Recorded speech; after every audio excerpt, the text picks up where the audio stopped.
Markus, jangan seperti ini. Aku merasa sakit hati melihatmu seperti ini.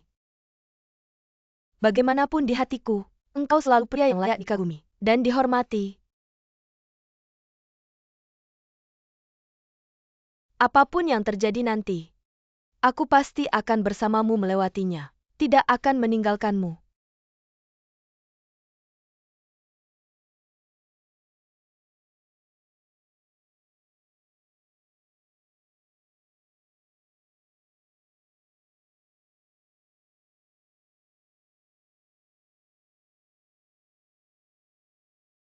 Anggi, kamu benar-benar berpikir aku layak kamu lakukan ini? Aku pernah kehilangan, berusaha dan juga ingin melepasmu. Tapi ternyata tidak bisa melupakanmu. Kalau begitu, aku tidak menuntut apa-apa. Asalkan kamu baik-baik saja, datanglah padaku. Sesederhana itu. Aku tidak bisa egois seperti ini. Aku hanya akan menunggumu. Aku akan menerima keputusanmu apapun itu. Bagaimanapun kakak tidak seharusnya memanfaatkan anak yang tidak bersalah. Anak itu menderita kanker darah. Aku juga merasa kakakmu akhir-akhir ini agak tidak normal. Dia biasanya matang dan tenang, menangani segala sesuatu dengan baik. Sekarang dia benar-benar berubah. Tidak peduli perasaan orang lain. Bahkan melompat ke laut di depan umum. Cho Mi-yuan akhir-akhir ini ada masalah ya? Sejak dia kembali dari Mumbai, aku merasa Yuan agak aneh. Mungkin dia pernah disiksa oleh perampok di sana. Jadi ada trauma. Aku sudah tanya ahli. Mereka bilang Yuan mungkin menderita PTSD. Apakah PTSD bisa disembuhkan?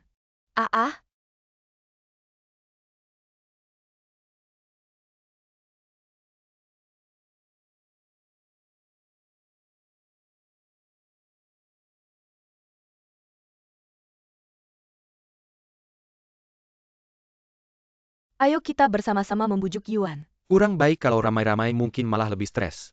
Bagaimana kalau aku coba bicara dengannya secara pribadi? Baiklah. Tidak mama, masalah Yuan tidak bisa ditunda lagi. Bagaimana kalau aku dan kamu yang bicara dengannya? Dia sangat berbakti. Pasti akan mendengarkanmu.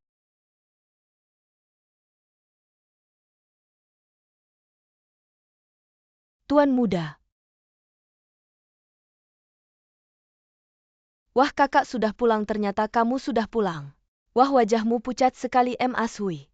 Buatkan teh ginseng untuk tuan muda. Mama. Maaf sudah membuatmu khawatir. Hei. Yisin, maaf ya.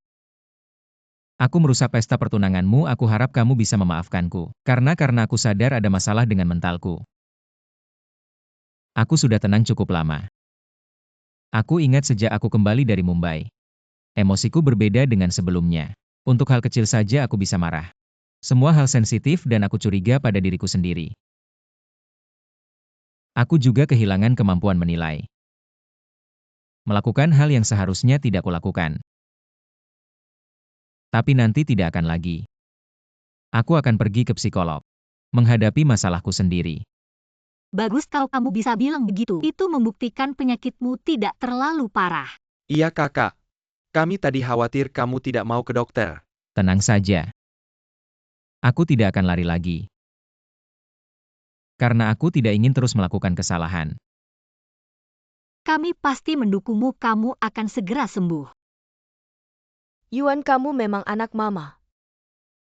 Mama lega kalau kamu bisa seperti ini. Teh untuk tuan muda. Bibi Sui juga mendukungmu. Terima kasih tuan muda. Iya kakak. Kami semua mendukungmu, iya. Yisin. Aku akan ke kamar istirahat. Yisin. Hei Yisin, biarkan adikmu tenang dulu. Baik. Kamu habis berenang di laut hari ini. Kenapa tidak pergi spa untuk relaksasi? Kembali ke rumah sendiri. Melihat orang yang paling dikenal.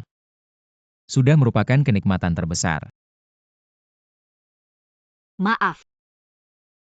Setelah kejadian itu, aku tidak tahu harus bagaimana. Maaf. Yang harus minta maaf adalah aku. Aku yang bermasalah. Aku tidak bisa mengendalikan diriku sendiri. tidak apa-apa. Hal yang sudah terjadi anggap saja tidak pernah terjadi. Ada hal yang sulit dianggap tidak pernah terjadi. Kamu juga tidak ingin hal ini terjadi. Atau kita berpikir positif. Terjadi sedikit masalah buat keluarga kita. Mungkin ujian yang baik. Ujian ini terlalu berat buat saya. Apapun yang terjadi nanti, saya akan hadapi bersama kamu. Kamu harus percaya diri. Terima kasih.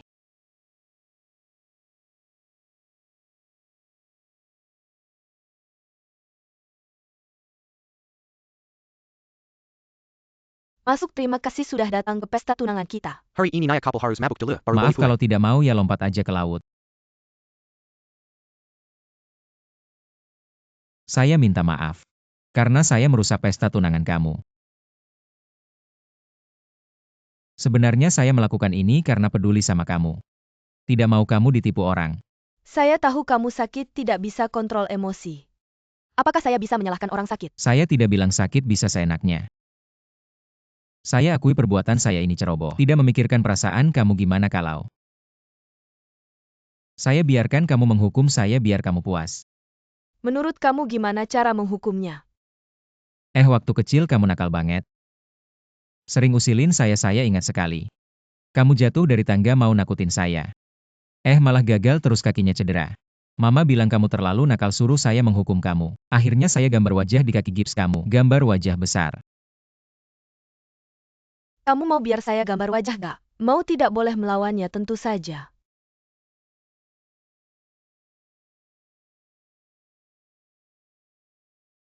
Jangan miringin muka. Saya tidak kok.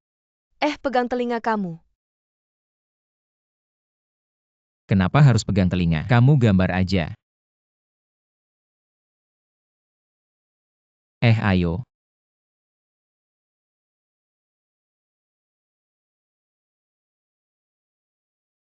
Jangan ngindah ya, saya tidak ngindah.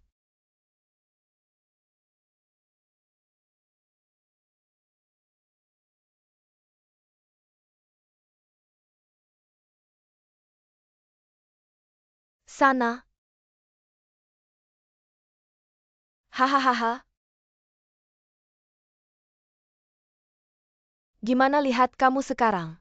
Wah, tidak ada lagi wibawa CEO ya? Wah, saya fotoin. Haha. Wah, saya upload ke website perusahaan. Besok semua orang lihat kamu begini pasti ketawa ngakak. Sudah adik kasih ke saya. Tidak kasih biar saya hapus ya. Tidak kasih ya? Aku hanya bercanda denganmu. Tapi aku benar-benar akan menyimpan ini sebagai kenang-kenangan. Jika kamu membuliku lagi di masa depan, aku akan memberitahukannya pada semua orang. Hahaha. Kamu tertawa berarti kamu sudah tidak marah lagi kan?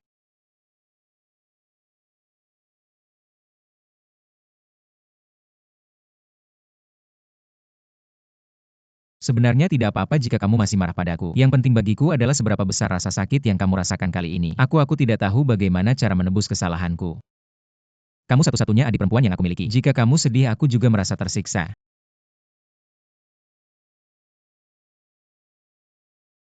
Sebenarnya tidak ada dendam besar antara kakak dan adik. Dulu saat kecil kamu menggendongku yang cacat ini, naik dan turun tangga tanpa keluhan sama sekali. Aku tahu kamu sangat menyayangiku. Tapi aku sudah dewasa sekarang. Untuk beberapa hal izinkan aku membuat keputusanku sendiri, oke? Kakak, jangan salahkan dirimu sendiri. Sebelum pertunangan itu kamu pernah mengingatkanku. Tapi aku yang keras kepala menolak untuk menerima kenyataan hingga menjadi seperti ini. Sekarang kamu punya masalah, aku seharusnya lebih peduli padamu. Jika kamu merasa stres untuk pergi ke dokter, aku akan menemanimu. Tidak apa-apa asalkan kamu tidak membenciku. Aku sudah sangat senang, tenang saja. Aku tahu bagaimana menghadapi tekanan ini. Sebaliknya jangan terus mengingat hal-hal buruk itu. Jika kamu bahagia, aku juga bahagia. Aku tidak suka melihatmu murung terus-menerus. Aku ingin kamu tertawa lepas seperti yang aku gambar ini. Tertawa setiap hari. Haha, kalau begitu aku tidak akan cuci muka. Bagaimana kalau aku begini saja ke kantor cukup sekali putaran? Lebih baik lagi, haha.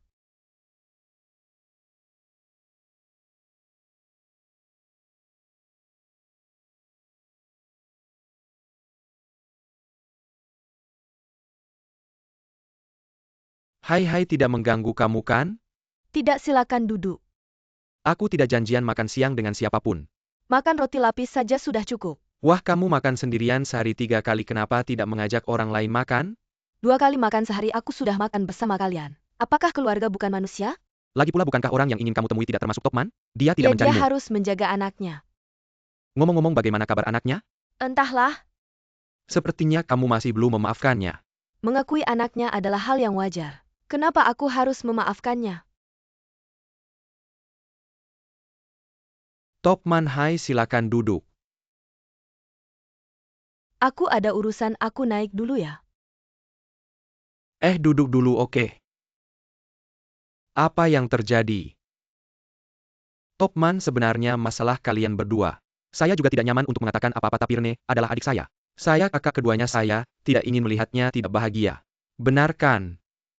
Sampai kapan kamu mau menunda masalah ini? Billy akan menjalani operasi dalam beberapa hari. Setelah operasinya saya akan menangani masalah ini. Saya yakin Yisin akan hidup bahagia di masa depan.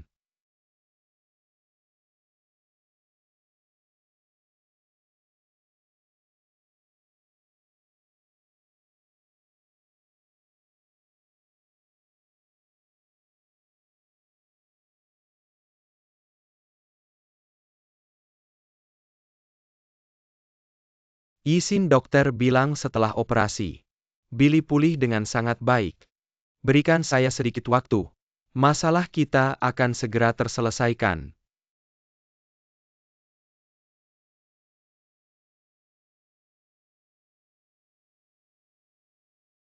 Sibuk apa? Masih urusan yang sama, ada apa? Jika saya duduk, apakah kamu akan memanggil satpam untuk mengusir saya? Tidak lucu sama sekali. Sibuk apa? Bisakah kamu menghormati saya dan memberi saya sedikit ruang pribadi? Kalau begitu, bisakah kamu memberi saya sedikit ruang pribadi? Bicara tentang urusan pribadi saya. Billy sudah keluar dari rumah sakit. Selamat ya. Sekarang hal pertama yang membuat saya lega adalah ingin berkencan denganmu. Minggu ini ada pertunjukan tari. Waktu dan tempat akan saya kirim lewat SMS. Sampai jumpa.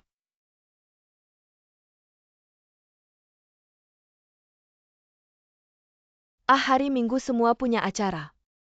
Untung ada Yisin yang main mahjong dengan kami. Itu justru buruk. Hari Minggu tidak ada acara. Membuktikan bahwa belum berbaikan dengan Topman. Mama, menurutmu apakah saya harus berbaikan dengannya? Tidak juga. Menjadi ibu tiri tidak mudah loh.